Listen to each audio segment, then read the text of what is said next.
Isso aí, meus irmãos, vamos aprender mais um pouquinho de Bíblia, né? Glória a Deus, é bom.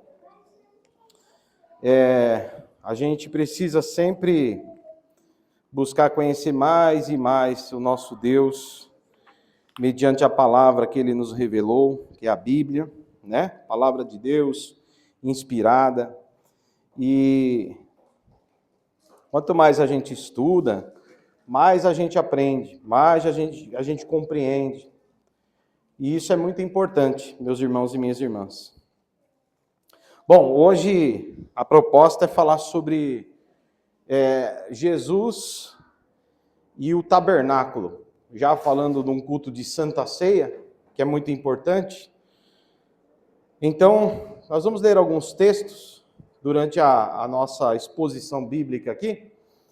E eu gostaria muito que todos prestassem muita atenção, absorvessem esse conteúdo, porque é edificante. Alguns já conhecem bem isso que eu vou falar, outros não conhecem tão bem assim, mas a gente está sempre sendo edificado, né? Independente, isso aí eu conheço muito bem, ok, mas é uma forma de você reforçar o que você já sabe e se alegrar em Deus, porque quando nós ouvimos a palavra do Senhor, ela sempre lembra, né, para nós, quem Deus é e quem nós somos. E isso é muito bom. Porque quando eu lembro quem eu sou e quem Deus é, isso me leva a ser humilde na presença dele e adorá-lo, porque eu necessito de Deus. Amém? Bom, Gênesis capítulo 3, versículo 3 a seguir. Agora eu tenho que pôr o óculos para ver a tela, ou ficar lendo, virando atrás aqui. Obrigado. Aí. Obrigado, viu, Flaviano? Vou sair da frente aqui para os irmãos poderem ler bem, tá? Diz assim o texto, ó. Mas do fruto da árvore que está no meio do jardim, Deus disse: vocês não devem comer dele, nem tocar nele, para que não venham a morrer. Então a serpente disse à mulher: é certo que vocês não morrerão. Próximo, isso. Porque Deus sabe que no dia que dele comerem, seus olhos se abrirão, e como Deus, vocês serão conhecedores do bem e do mal. Mais um versículo? Isso. Até aí. Vendo a mulher que a árvore era boa para se comer, agradável aos olhos e árvore desejável para dar entendimento, tomou o seu fruto e comeu. E deu também ao marido, e ele comeu. Agora nós vamos lá para o versículo 22, Gustavo. Por favor, do mesmo capítulo. Versículo 22, nós vamos ver o resultado disso. Então o Senhor Deus disse: eis que o homem se tornou como um de nós, conhecedor do bem e do mal. É preciso impedir que estenda a mão e tome também da árvore da vida, coma e viva eternamente. Por isso o Senhor Deus o lançou fora do jardim do Éden para cultivar a terra da qual havia sido tomado. E depois de lançar fora o homem, Deus colocou querubins a leste do jardim do Éden, e uma espada flamejante que se movia em todas as direções para guardar o caminho da árvore da vida. Agora presta atenção, pode voltar, isso, ó. Isso aqui é muito importante porque tem tudo a ver com Jesus, né? Então veja que no texto aqui mostra claramente que eles foram lançados para fora do paraíso, do jardim, e Deus colocou querubins, né? Querubins com espada flamejante em todas as direções para guardar o caminho da árvore da vida, a fim de que o homem e a mulher não retornassem para o Éden. É muito interessante esse texto, essa narrativa bíblica, irmãos e irmãs, porque o Gênesis 3, a gente já sabe, fala como o pecado entrou no mundo, né? Fala como o ser humano caiu, fala da queda do ser humano, como ele caiu da presença de Deus. E o Éden, veja só que interessante, o Éden, esse jardim, que no capítulo 2 de Gênesis, ele é explicado quando Deus planta um jardim ali. É muito interessante que o que nós entendemos quando lemos as Escrituras dá entendimento de que Deus, ele praticamente todos os dias ele passeava pelo jardim. E principalmente na viração do dia, né, o texto fala algo sobre isso. E que ele se comunicava com o homem que ele fez. Com a mulher, com o homem, ele conversava. Deus tinha um acesso pleno, ou o ser humano tinha um acesso pleno a Deus. E eles conversavam. Deus falava com o ser humano falava com Deus. E aí, interessante que eles também tinham direito à árvore da vida. Isso nos faz pensar. O homem não morria. Por que o homem não morria? Ele tinha acesso à árvore da vida. A árvore da vida garantia que ele não morresse. Ele comia dessa árvore e essa árvore fazia com que ele tivesse vida eterna. Tanto que quando eles pecam, porque tinha duas árvores, né? Uma eles podiam comer, a árvore da vida. A outra eles não podiam comer. Qual que eles não podiam comer? A árvore cujo fruto era a árvore do conhecimento, que algumas traduções colocam como a árvore da ciência do bem e do mal. Essa aí eles não podiam comer, porque o dia que eles comessem, os seus olhos se abririam, mas não se abririam no bom sentido, se abririam para algo ruim, se abririam para ir contra tudo aquilo que Deus quer, se abriria para desejar coisas que Deus não deseja, se abriria para fazerem coisas que Deus não quer que faça, ou que fizessem. E assim nós vamos ver que a serpente no diálogo cabuloso, né? Cabuloso com a mulher, convence a mulher ignora a ordem de Deus que não era para comer daquela árvore. A serpente diz, o dia que vocês dois, se seu marido comer, seus olhos vão se abrir como os olhos de Deus, vocês vão saber tudo. O conhecimento vai ser expandido na cabeça de vocês. E aí, então, ela, de alguma forma, fica desejosa desse tipo de coisa e come do fruto. Leva o fruto ao seu marido, o Adão, come também. E aí a gente vê a sequência, a sequência do texto, né? Vai dizer que Deus, então, vai punindo, né? Ele vai punindo. A serpente vai rastejar, a mulher vai ter dores em parto, o homem vai... a terra é maldita por conta do homem, o homem vai trabalhar com o suor do seu rosto todos os dias para comer do seu pão, até que volte ao pó da terra, e aí já vem a sentença, até que volte ao pó da terra, porque da terra foste tirado, porque tu és pó e ao pó tornará. Então, a gente vai ver que tem mais uma punição para todos ali. A outra punição é serem expulsos do paraíso. Que é o texto que nós chegamos aqui. Serem expulsos. E saindo do paraíso, perderam o acesso, esse acesso que eles tinham a Deus. Porque é no Éden que Deus vai.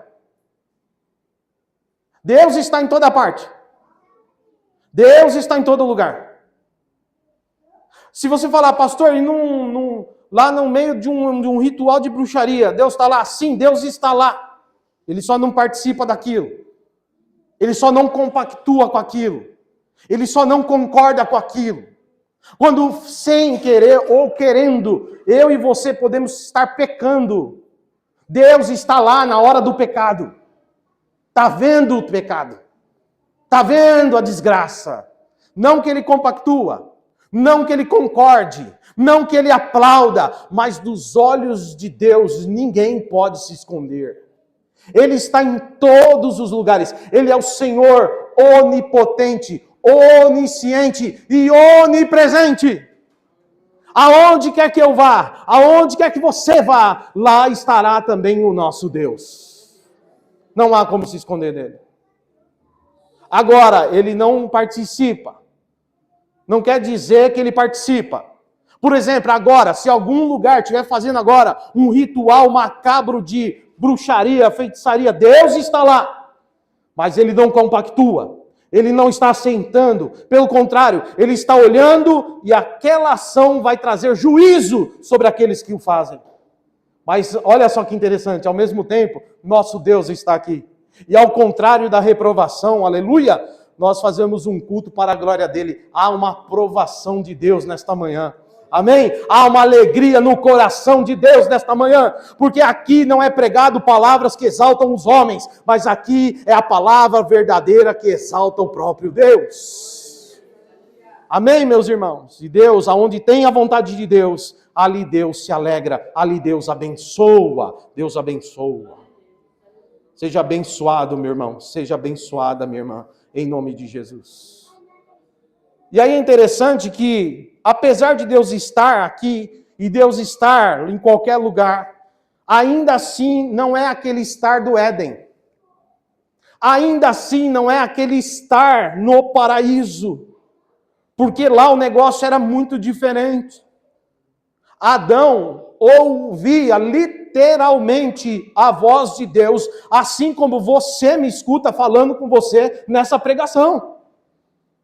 E havia diálogo, com perguntas e respostas. A verdade é que quando eles estão em pecado, eles percebem que estão nus, estão escondidos de Deus agora, porque comeram desse fruto proibido, eles estão escondidos de Deus, e Deus está procurando o homem, e ele todo dia fala com o homem, e agora não acha o homem, e olha só, não é que Deus não acha um homem, Deus vê tudo, ele sabe onde o homem está, mas ele chama pelo homem. Ele diz, Adão, onde você está, Adão? Que negócio é esse? Ele sabia que Adão estava escondido atrás das árvores. Mas ele chama e pergunta, onde você está? Até que Adão fala, eu estou aqui. E o Senhor fala, por acaso você comeu do fruto que eu disse que não era para comer? E é interessante que há um diálogo, você percebe que há um diálogo. Não apenas um diálogo, mas antes do pecado, havia uma harmonia maravilhosa, gloriosa entre o ser humano e seu Criador. E por conta do pecado, isso acabou. Uma das punições, e talvez a pior de todas aqui, é que eles são lançados do paraíso. E agora não tem mais aquele acesso que tinham antes. Não tem mais. E mais uma coisa, agora todos morrem. Todos morrem porque eles não podem mais voltar para o Éden, aonde tem a árvore da vida. A árvore da vida, a árvore que é tipo um remédio, a árvore que tem nela um conteúdo que faz com que o ser humano nunca morra, está lá no Éden. E o texto é claro, a Trindade dialogando entre si diz, olha, agora o homem pecou e ele não vai mais ter o direito de viver para sempre. Vamos proibir a entrada dele aqui no paraíso. Coloca os querubins com espada inflamada, para que eles não voltem mais. Querubins, irmãos, são seres celestiais poderosos, que são uma espécie de guardiões de Deus, guardião do sagrado. Tá certo? São os querubins. E aí, meus irmãos, assim acontece a terrível história do ser humano longe do paraíso, longe da presença de Deus, e bem longe de ter direito a viver. A morte entrou no mundo e todos começaram a morrer e todos pecaram, como Paulo diz lá no Novo Testamento, em Romanos capítulo 3, porque o pecado original de Adão passou para todos os seus descendentes, de geração em geração. Mas é interessante porque Deus, então, Ele tem um plano de resgate para essa humanidade perdida. Deus tem um plano de salvação para esse ser humano que se perdeu. Então, um pouco lá para frente na história, depois do dilúvio, porque Deus vai mandar um dilúvio, vai salvar Noé e sua família. Deus sempre vai mantendo alguém para continuar a história. E então, vem ali um dos descendentes ali que estão com Noé, o Sem, e dele, que também vem lá de Sete, lá do começo, que é o terceiro filho de Adão e Eva, narrado lá em Gênesis capítulo 4, porque Caim mata Abel, certo? Caim mata Abel, aí Caim foge e Deus dá graça e a Eva tem mais um filho, coloca o nome de Sete. E esse Sete é que vai dar continuidade à história. Esse Sete, de geração em geração, até chegar a Noé. Noé é descendente dele. E depois dos filhos de Noé, tem o Sem. Por isso vem a história, conta a história dos povos semitas. Não tem? A gente não fala no jornal, o antissemitismo está crescendo.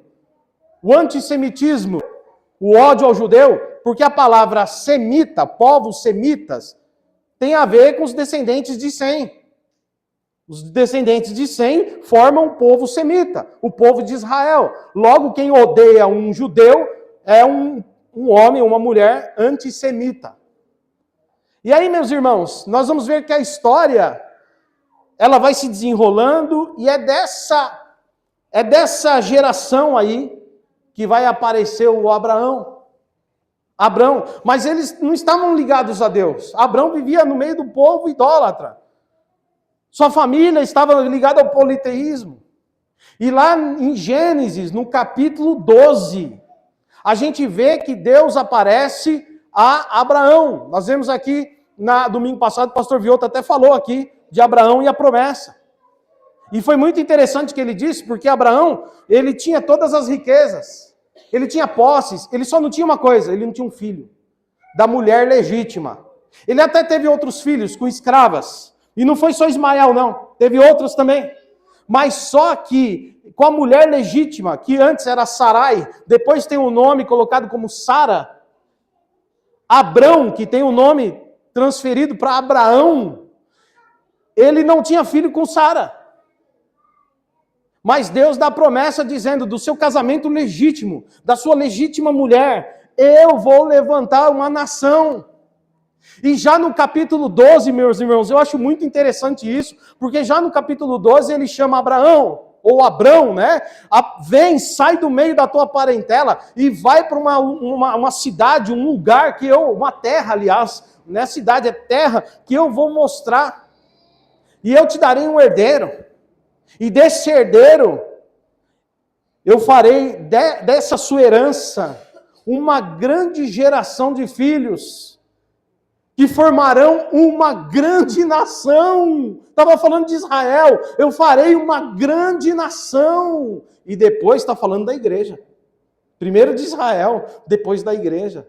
Aí ele diz assim, e em ti serão benditas todas as famílias da terra. Mas escuta, Abraão não tem poder de abençoar famílias.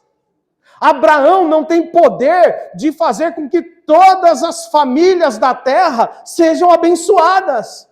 Mas eu quero aqui nesse púlpito, na presença do Deus Todo-Poderoso, afirmar você, segundo as Escrituras, que apesar de Abraão não ter o poder de abençoar todas as famílias da terra, o descendente maior da vida de Abraão, da herança de Abraão, cujo nome é Jesus o Nazareno, ele tem o poder de abençoar todas as famílias da terra, incluindo a minha e a sua. Abraão não tem o poder de abençoar, mas aquele que vem da descendência de Abraão, Jesus o Nazareno, o Senhor da glória, ele abençoa. E nele todas as nações e famílias da terra são benditas. Porque quem é Abraão para abençoar as nações, irmãos? Quem é Abraão para abençoar todas as famílias? Quem é Abraão? Mas Jesus sim, cujo nome está sobre todos os nomes. Amém? Então confie no Senhor, tá? Você está diante daquele cuja promessa é: farei benditas todas as famílias da terra. Você está debaixo dessa promessa. Amém? Então havia uma promessa de Deus de que ele levanta Abraão, ele faz essa promessa para Abraão, ele faz essa promessa para Isaac, e ele faz essa promessa para Jacó. Está tudo no livro de Gênesis. Ele reforça a mesma promessa. Ele fala a mesma coisa para Abraão, Isaac e Jacó. Farei uma grande nação de vocês e farei que por conta de vocês as nações da terra e todas as famílias sejam benditas. E aí então, depois de José, que é um dos filhos diretos de Jacó, José que se torna governador do Egito, não é isso? Porque o povo vai para o Egito por conta da fome que veio sobre a terra. E aí Israel fica 400 anos no Egito. Morre aquele faraó, uma dinastia retoma o poder, dizendo que aquele faraó anterior era impostor, e apaga o nome de todos os governantes, inclusive o nome de José. E aí, eles dominam o povo que lá está e escraviza todo mundo. E assim Israel se torna escravo no Egito. E aí chegamos em Moisés. Deus agora levanta Moisés. E Deus leva Moisés. A gente conhece a história de Moisés bem, acho que a maioria conhece. Moisés, ele é criado pelos egípcios. Com 40 anos, ele mata um egípcio e foge para o deserto de Midian. Fica 40 anos lá, tem esposa, filhos, apacenta lá os bichos, ele vira pastor de ovelha. Depois, com 80 anos de idade, numa sarça que nós chamamos de teofania, que é a manifestação de Deus, numa sarça que pega fogo e o fogo não consome, o fogo ele não se apaga e não acaba com a madeira, não acaba com a sarça.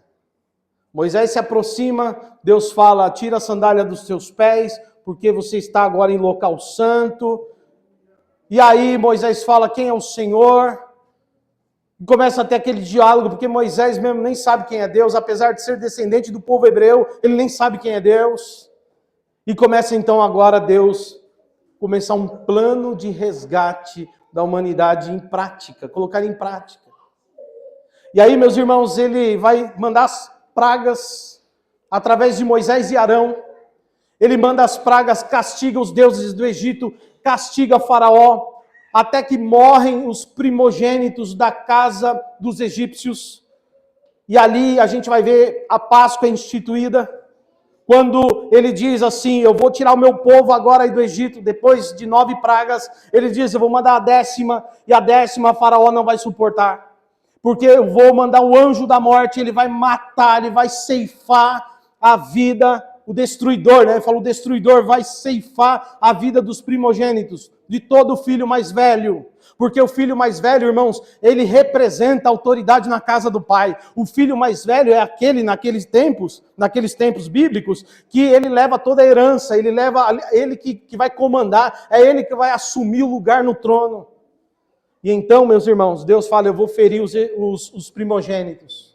Mas vocês vão fazer o seguinte, vocês vão entrar na casa de vocês, família, servos, todas as casas dos hebreus, vocês vão pegar um cordeiro, vão sacrificar o cordeiro, vão comer a carne do cordeiro e vão derramar o sangue do cordeiro, e o sangue do cordeiro vocês vão passar no umbral da porta, e será que quando esse destruidor da morte passar e ver a marca do sangue na casa de vocês, ele não vai entrar, e no lugar de morte vai ter vida para vocês.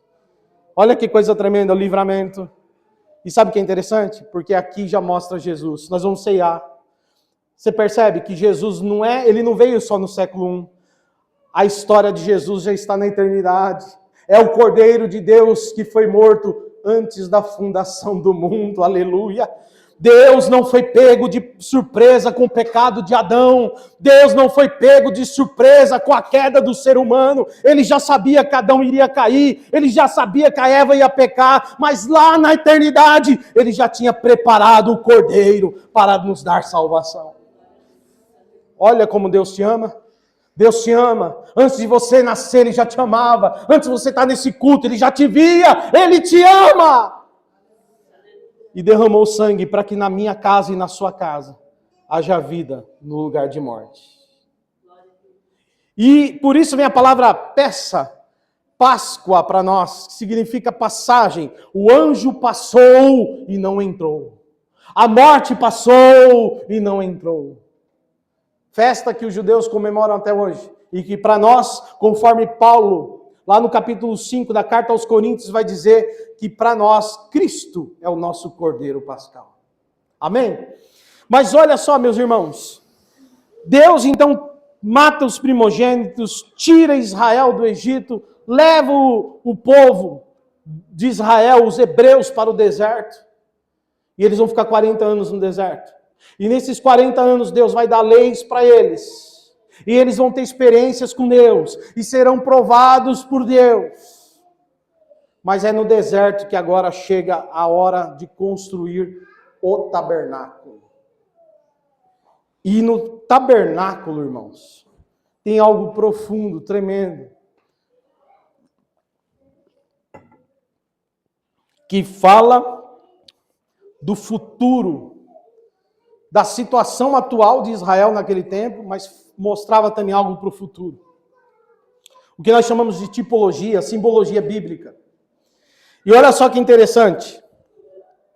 Na lei, meus irmãos, o povo estava recebendo as leis, mesmo sendo um povo pecador, recebendo as leis, mas vinha juntamente com a lei moral, vinha também as leis de sacrifício, cerimoniais de sacrifício, que mostrava ali a graça do Senhor, a misericórdia do Senhor. A estrutura do tabernáculo, Gu, por favor.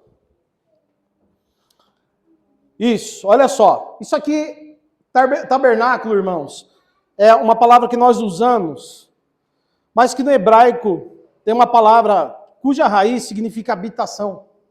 Tenda tem a ver com habitação, morada. Aonde Deus ordena que se construísse uma tenda, que no primeiro momento é móvel, e lá depois Salomão em Jerusalém vai levantar um templo nesses mesmos moldes. Mas até então é uma tenda móvel, ela desmonta, monta e desmonta, porque eles estão caminhando pelo deserto. Deus ordenou o tamanho, Deus deu o modelo, Deus disse como que devia ser feito, os materiais que deviam ser feitos, porque Deus queria ensinar o povo alguma coisa. E que para nós hoje cristãos teria um significado ainda maior. Ainda maior. Olha só, aqui, meus irmãos, mas era mais ou menos assim, ó. Eu vou entrar aqui, tá? Essa parte aqui era o átrio externo. Aqui todo o povo podia vir. Todo o povo vinha aqui, nesse local aqui. Toda essa área que vocês estão vendo aqui.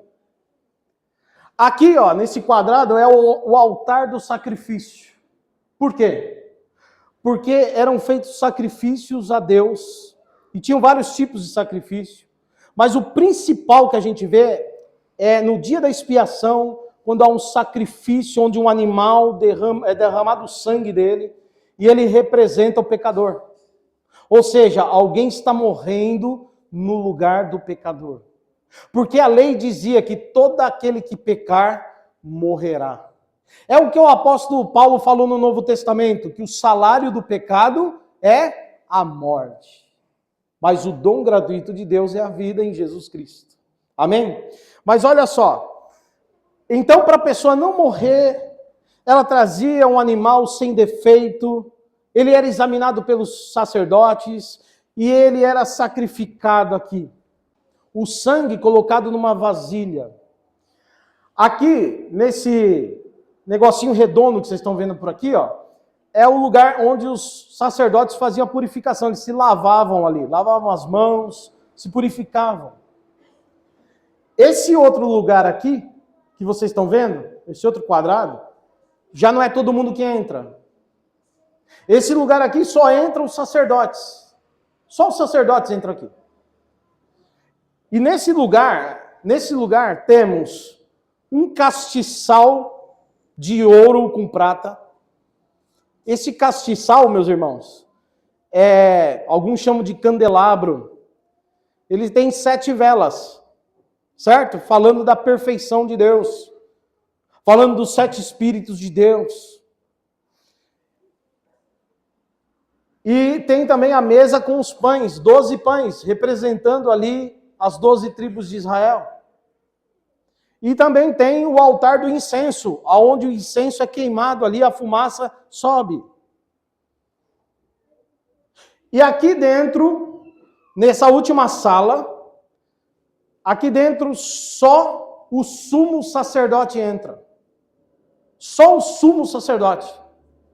Ele entra com vestes apropriadas, entre elas, essas peças que ele usa, e cada uma delas tem um simbolismo, mas ele tem um peitoral. E nesse peitoral, com 12 pedras preciosas, que representam também as 12 tribos de Israel. É aqui dentro desse lugar que está também a arca do concerto, a arca da aliança. E já vou falar da arca. Agora preste atenção, é ali que Deus se manifesta. Só o sumo sacerdote pode entrar, porque ele faz mediação entre Deus e o povo. Por quê? Porque o povo, lembra do Éden? O povo perdeu o direito de entrar no paraíso.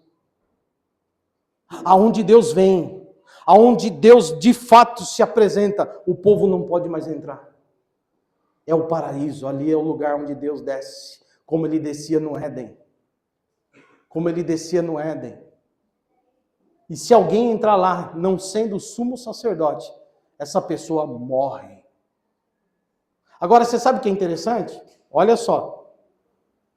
Por que eu estou falando do Éden, né?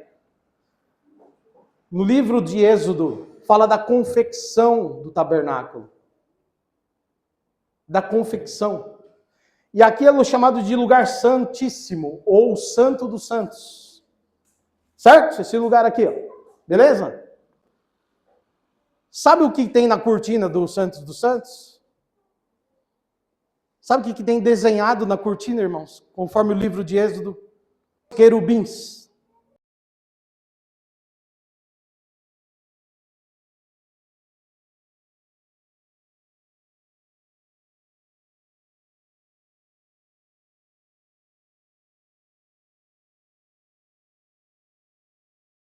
Porque eles são os querubins que foram colocados no Éden, para que ninguém entre lá de novo. Sabe a Arca da Aliança, irmãos?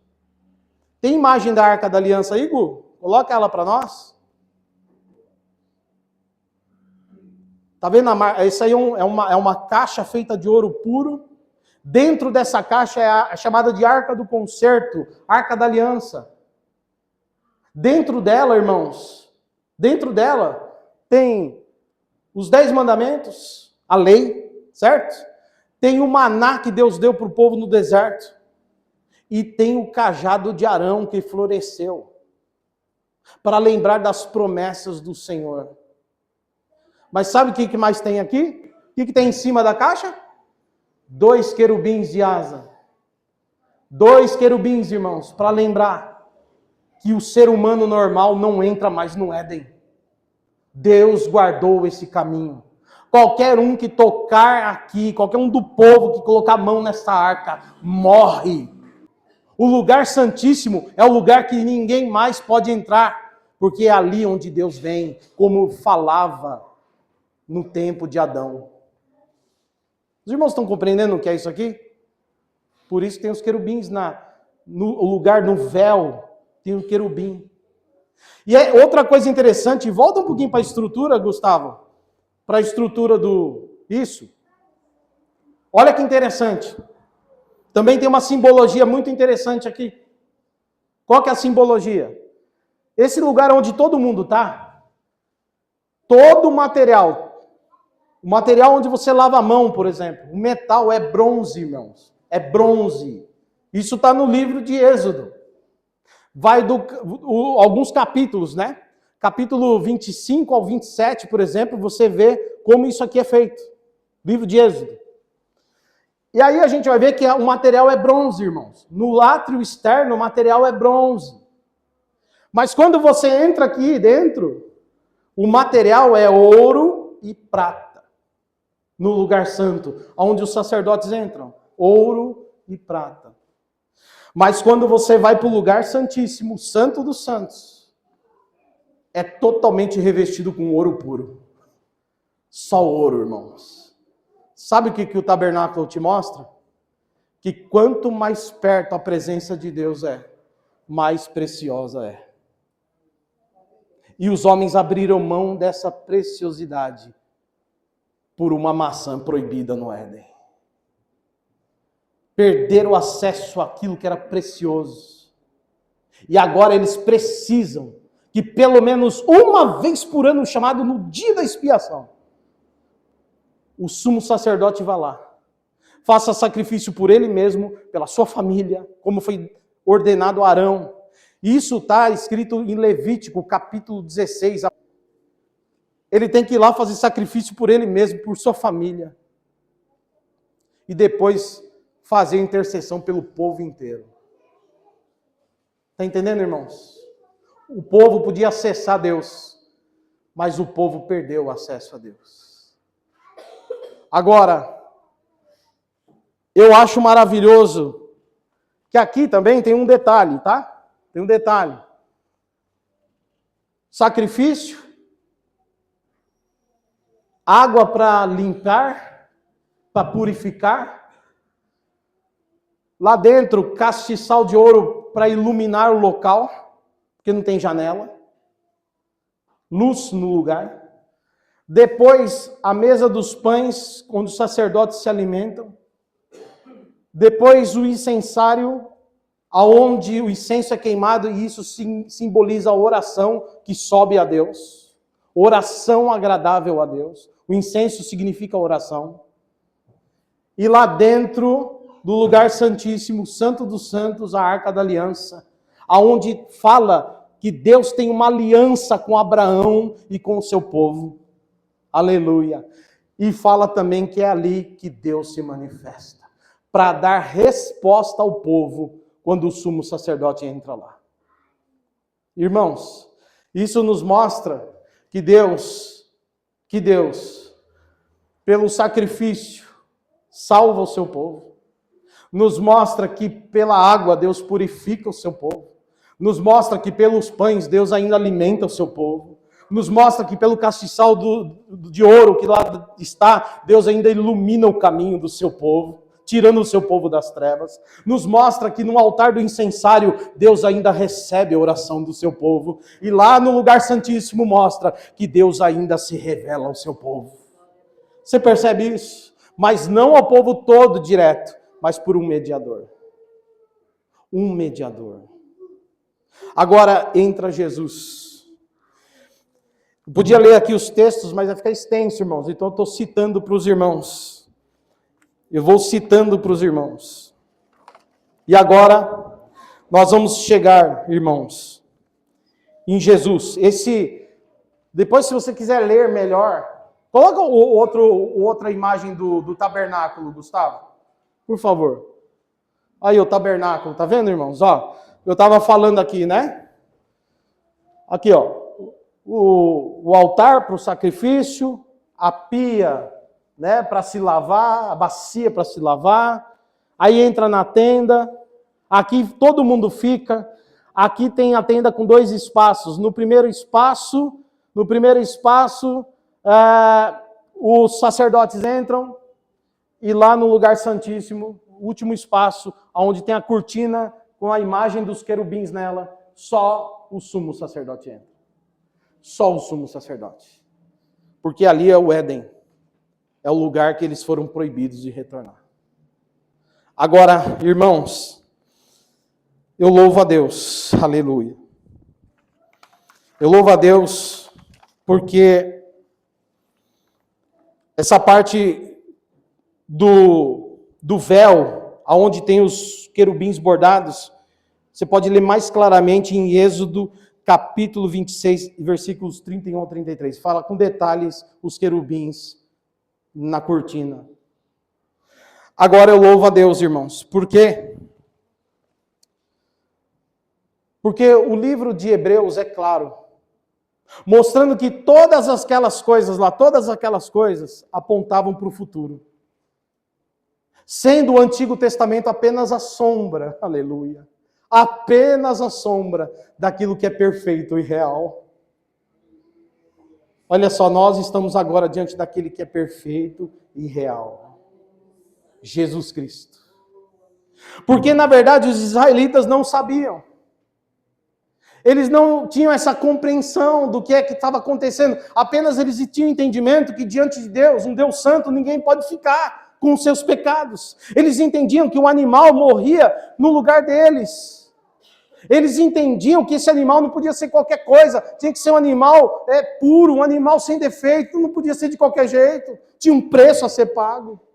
Eles entendiam, meus irmãos, eles entendiam que eles precisavam de perdão dos seus pecados, porque eles eram pecadores. Então tinha todo esse ritual, o sacrifício, o sumo sacerdote, o mediador, ele entrava lá, fazia primeiro oferenda por ele mesmo, por sua família, se purificava primeiro, arrumava as suas roupas primeiro, para depois, com muito temor, entrar no lugar santíssimo. Porque lá Deus está. E aí dele, se entrasse em pecado, morria lá dentro. Ele tinha que entrar com um sininho. Tinha um sininho, irmãos. Um sininho que ficava balançando. Enquanto ele entrava e fazia o ritual lá dentro, o sininho ficava pim, pim, pim, pim, para o povo saber. Ele ainda está vivo. Se o sininho parasse e não balançasse mais, podia puxar ele com a cordinha para fora, porque morreu lá dentro. Na hora que Deus se manifesta. A manifestação de Deus nunca foi e continua não sendo uma brincadeira. Ela é gloriosa. Ela é maravilhosa. Assim como esse culto aqui não é banal. Essa pregação não é banal. O santo está nesse lugar. Está entendendo? Agora você vai entender o que aconteceu quando Jesus morreu. Porque está escrito, irmãos, e eu quero ler. Aliás, eu quero até citar aqui, né, que o apóstolo Paulo, ele vai dizer, na carta a Timóteo, capítulo 2, versículo 5, ele diz, agora vocês precisam entender, que há um só mediador agora, entre Deus e os homens, Jesus homem. Amém, meus irmãos? Ele substitui. João Batista, quando ele está no Jordão batizando, e ele vê Jesus está chegando para começar o seu ministério, ele já tem a revelação da função, do ministério de Jesus, de qual é a vocação de Jesus aqui. Ele diz, aí está o Cordeiro de Deus, que tira o pecado do mundo. João 1, capítulo 1, versículo 29. Jesus agora, o livro de Hebreus, aliás, a epístola aos Hebreus mostra, principalmente, Hebreus inteiro, mas vamos colocar aí do capítulo 4 ao 10. Ele mostra claramente, poderosamente, que Jesus tomou o lugar do sacrifício, aleluia, sendo ele mesmo sacrificado por nós, como um cordeiro sem defeito, que agrada a Deus. Ele também entrou no lugar do sumo sacerdote, tendo ele mesmo poder agora de estar à direita do Pai, intercedendo por nós. Porque Paulo diz em Romanos capítulo 8, versículo 34, porque nenhum outro desceu na terra, senão aquele que depois de morrer também subiu, e agora está à direita de Deus, intercedendo por nós. Aleluia! Sabe o que acontece? É que Jesus veio e passou pelo Calvário. Nesse tabernáculo do mundo, o Calvário é o lugar do sacrifício. Mas quando Jesus ressuscita, ele entra no paraíso do Deus vivo e está à direita de Deus, intercedendo por nós. O lugar santíssimo, aonde ninguém pode entrar, Jesus intercede por nós. Agora escute isso. E esse texto é maravilhoso. Esse texto é maravilhoso. Bendito seja o nome do Senhor. Glorificado seja o nome do Senhor. Gustavo, coloca Mateus capítulo 27 para nós, por favor, versículo 51. Capítulo 27, versículo 51. Olha o que diz o texto. Jesus vai para a cruz. Ele é crucificado às 9 da manhã. Ao meio-dia, os céus se tornam em trevas, e às 3 da tarde ele morre. E eu sempre falo isso aqui porque é muito importante. Jesus foi crucificado no tempo da Páscoa. Não é à toa. Ele não foi crucificado numa data aleatória. Deus escolheu o dia e a hora para que o filho dele fosse para a cruz. Assim também ele marcou a tua história, o dia e a hora que ele haveria de entrar na tua história. Assim como apesar de nós não sabermos, o Pai sabe o dia e a hora que o Filho do Homem descerá. Deus sabe tudo. Não é aleatório. Jesus morreu na semana da Páscoa para simbolizar que Ele, o Deus vivo, tirou o seu povo da escravidão e livrou o seu povo da morte, levando Jesus para a cruz, o Cordeiro de Deus. Sabe o que mais eu vejo aqui de glorioso? É que quando Jesus, então, Daniel orava 3 vezes por dia. No livro de Daniel, diz que Daniel orava 3 vezes por dia. O Novo Testamento mostra que os discípulos iam orar no templo 3 vezes por dia. A oração da manhã, a oração do meio-dia e a oração da tarde. A oração e o sacrifício no templo eram feitas 3 vezes por dia. Adivinha? 9 da manhã, oração e sacrifício. Meio-dia, oração e sacrifício. 3 da tarde, oração e sacrifício. Não foi sem querer. O Filho do Homem não foi crucificado às 9 da manhã à toa. Ele foi crucificado às 9 da manhã, porque enquanto os religiosos estavam lá no templo, acendendo uma oferta de oferenda pacífica, a verdadeira paz estava no Filho de Deus, lá na cruz do Calvário. Meio-dia, as trevas vêm, eles não entendem nada, mas o Filho de Deus está pendurado no madeiro, e lá no templo eles estão fazendo a oração do meio-dia. Às 3 da tarde, Jesus diz: está consumado, entrega o Espírito ao Pai, aleluia. E é aqui que entra o mistério, porque agora lá no templo, o véu, onde tem os querubins desenhados, diz assim o texto: e eis que o véu do santuário rasgou-se 2 partes, de cima para baixo, como a mão do próprio Deus rasgando aquilo. Aleluia! A terra tremeu e as rochas partiram. Sabe por quê? Porque Jesus trouxe de volta o acesso ao Éden. Está entendendo? O Éden, os querubins já não estão mais lá, porque Jesus abriu o novo, vivo, perfeito caminho. E agora, através dele, ele mandou para você, igreja, o Espírito Santo que habita em vocês. E agora, ele está em vocês, habita em vocês. Não há mais separação. Receba em nome de Jesus, se alegre em nome de Jesus, glorifique o teu Deus. Porque Jesus tirou a separação. Aqueles querubins desenhados, que representavam o querubim do paraíso, eles foram rasgados ali. O acesso foi retirado e Jesus abriu um novo caminho. E eu quero finalizar com esse texto. Apocalipse 2:7, aleluia. Coloca para nós, Gu, Apocalipse 2:7. Diz assim: quem tem ouvidos para ouvir, ouça o que o Espírito diz à igreja. Quem tem ouvidos para ouvir, ouça o que o Espírito diz à igreja. Igreja, não desvalorize o Cordeiro. Não despreze o Cordeiro. Não banalize o culto ao Cordeiro, porque o Cordeiro é aquele que trouxe salvação para todos nós. Quem tem ouvido para ouvir, ouça o que o Espírito diz à igreja. Santifique tua vida, santifique tua casa, fuja do pecado, glorifique a Deus, exalte a Deus com os seus corpos, porque eles são templo do Espírito Santo. Quem tem ouvido para ouvir, o Espírito Santo diz, aleluia, em Apocalipse: ao vencedor, aquele que não abrir mão da sua fé, aquele que não negociar seus valores em relação a Deus, aquele que ficar firme com Jesus, não abrir mão de Jesus, vencer as tentações, vencer o mal, vencer a própria carne e ficar firme na fé. Está aqui a promessa: eu darei de novo o direito de se alimentar de novo da árvore da vida que está no paraíso de Deus. Ou seja, nessa simbologia toda, Jesus abriu o caminho. E quem tem ele tem um mediador eficaz. Sabe o que o sumo sacerdote fazia no dia da expiação? Sabe como que era isso? Ele matava o animal. E ele pegava uma bacia. Bendito seja o nome do Senhor. Coloca ela de novo, Gu, por favor.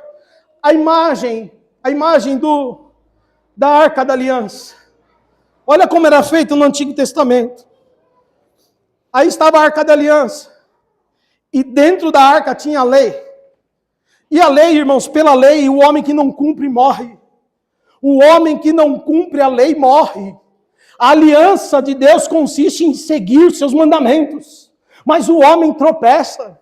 O homem falha. O homem que eu falo é homem e mulher, gênero humano. Falhamos, tropeçamos, erramos. Mas daí, aleluia, vem o Cordeiro de Deus. Ele pegava o animal, derramava o sangue do animal. Na bacia, ele entrava no lugar santíssimo, onde estava a arca. Irmãos, ele pegava o sangue do animal. E sabe ali onde estão os querubins? Ele ia derramando o sangue sobre a arca, em cima da tampa, 7 vezes aspergindo, dizendo: Senhor, apesar da lei, tenha misericórdia e aplaca a sua ira sobre nós. Aplaca a sua ira, tira a sua ira sobre nós. Perdoai, Senhor, a ofensa do povo. Perdoai seu povo. E o sangue era derramado em cima, sabe por quê? Porque aonde a lei é dura, a graça revela a misericórdia. A lei exige que eu e você morra, mas o sangue de Jesus cobre, está por cima, e é por causa do sangue de Jesus que eu e você somos salvos. Amém? Amém, meus irmãos? Eu espero que essa pregação hoje tenha sido de entendimento para você. Que o Antigo Testamento não está de enfeite na Bíblia. Ele tem uma conexão direta com Jesus. E que o culto não é banalizado. Pelo contrário, deve ser celebrado. Se fosse antes, eu e você ficaríamos do lado de fora do átrio. Poucos de nós escolhidos entrariam um pouquinho mais perto. E só um entre todos entraria no lugar santíssimo. Um entre todos poderia contemplar a face de Deus, a presença, a glória de Deus. Mas agora, Ele fez cada um de vocês casa de Deus. Ele fez cada um de nós morada de Deus. O céu se abre sobre nós e Ele derrama o Espírito Santo, não para fora, mas para dentro de nós. Essa congregação está cheia da presença de Deus. Ele começa a revelação em Apocalipse, quando Ele mostra 7 castiçais. Os 7 castiçais são igrejas, e no meio dos 7 castiçais, o Filho do Homem passeava, aleluia. Jesus está aqui, Ele está aqui para te sustentar, Ele está aqui para te levantar, Ele está aqui para te fortalecer, Ele está aqui para afirmar você que Ele te ama, e o sacrifício que Ele fez está válido até o final. Até o final. Eu quero orar com você. Eu quero orar junto com você. Porque às vezes a gente menospreza isso aqui. Às vezes tem um monte de lugar que é mais legal que um culto. Irmãos, é legal enquanto você não entender o que é que aconteceu. Às vezes estar na presença de Deus, outras coisas são mais legais. Irmãos, nada é mais importante do que celebrarmos a salvação de Jesus. O culto é uma celebração. Quando você vem para o culto, você tem que entender. Você está vindo adorar aquele que te salvou. Aquele que te resgatou. E isso não é qualquer coisa. Eu louvo a Deus, tem tanto perdido lá fora que a gente precisa, em nome de Jesus, ir buscar. Com a graça de Deus. Mas, enquanto isso, vamos nos alegrar, porque nós aqui já estamos. Nós aqui já estamos. Se nós não nos alegrarmos com nossa própria salvação, imagine só se a gente vai se preocupar com a salvação do outro. Mas que você celebre a tua salvação. E eu falo sempre, se tiver alguém aqui que entrou fraco, você não precisa vir aqui se expor não. A igreja, eu estou fraco, a igreja não pode te levantar. Mas o Deus do qual eu estou pregando, Ele te levanta, Ele te fortalece. Aí no teu lugar, eu vou orar agora, você pode falar: Senhor, me faça viver mais a tua presença. Senhor, me tira da minha, insignificância espiritual, Senhor. Me leva à tua presença. Você pode fazer isso aí. E se você está muito bem, você só agradece então, que já está bom demais. Vamos orar todos em nome de Jesus, é Santa Ceia. E quando você tomar a Santa Ceia, lembra dessa pregação hoje. Você está tomando a Santa Ceia, porque ela representa o sacrifício de Jesus na cruz. Amém? Senhor, nós ouvimos a Tua palavra. E a Tua palavra fala, Senhor, do acesso de novo a um paraíso perdido. A Tua palavra fala de novo de um acesso a um local que não poderíamos entrar mais. E o tabernáculo mostra essa simbologia para nós. Que ela é revelada plenamente no Teu Filho Jesus Cristo. Senhor, que a Tua igreja cresça na graça. Que a Tua igreja cresça no conhecimento. Que a Tua igreja cresça, Senhor Deus, cada vez mais espiritualmente. Senhor, perdoa as nossas falhas. Perdoa os nossos pecados. Perdoa muitas vezes, Senhor Deus, a maneira como a gente trata a vida espiritual. Às vezes a gente até banaliza. Perdoai-nos, Senhor, perdoai-nos. Senhor, santificai-nos, santificai-nos, Senhor. Senhor, enchei as nossas vidas com a Tua presença gloriosa, com o Teu Espírito Santo a visitar-nos.